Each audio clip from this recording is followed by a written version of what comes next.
The presentation is copyrighted by American Wood Council, so if you'd like to use any portion of it, you can contact us and we can arrange that.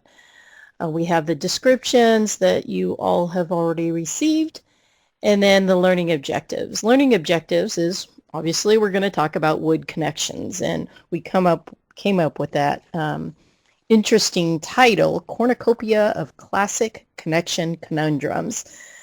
Because they came from a lot of the questions from our help desk that we get in. If you have any questions, you can provide a question through our help desk, which is info@awc.org. And so we have a library of questions that have come in, and this is just a sampling of some of the questions that we do get, and hopefully providing you with some resources and solutions on how to address certain questions. And all dealing with wood connections, we'll provide resources. We'll also look at local stresses in connections. Now, the reality is, for wood connection, with your typical light frame connection, you're often going to get connections right off the shelf or from a catalog that hopefully has taken into consideration a lot of the issues that you may find in the field. But if you happen to be designing connections, there's some things that need to be looked at that are sometimes overlooked in engineering design. So we're going to look at some of those issues, especially related to local stresses. And then some of the slides in here you may have seen before, but we like to try and reiterate some of the topics to provide engineers with tools and ideas on how to actually design a really good connection. A lot of things that we see out in the field that have had challenges or perhaps failed or had some splitting occur has to do with understanding what happens when wood is exposed to the environment, or what happens if there's differences in moisture content from when it was manufactured and then when it's installed, or the life of the building. So understanding some of the concepts will really help with providing some success out in the field when you're designing connections and having them constructed. Okay, so this next one, this first slide, we did have some challenges with the graphics, and we want to step back, take a high-level view at connections and what happens with wood connections and what makes a really good connection. So here we have, when we're looking at connections, there are two things that we look at. How strong is that connection going to be? Is it going to resist the loads that are applied? Is the capacity higher than the demand?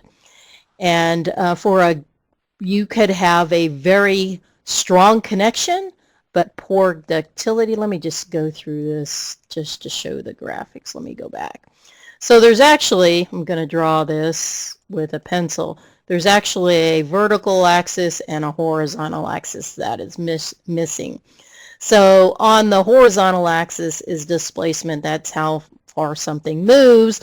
The load is how much load is applied to that connection. Let me put that back.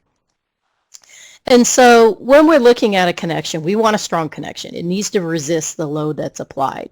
But you could have a very strong connection, but very low ductility.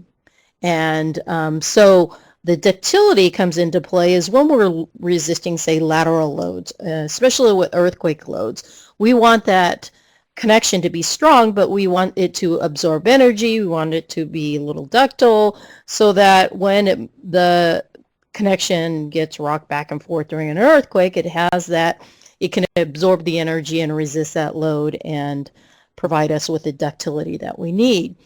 So you could have a connection that is very high strength but poor ductility.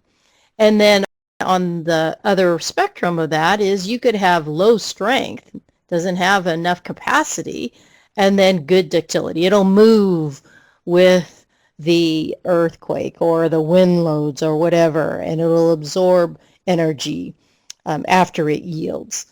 So now driving that home, we want a connection that has both good strength and ductility.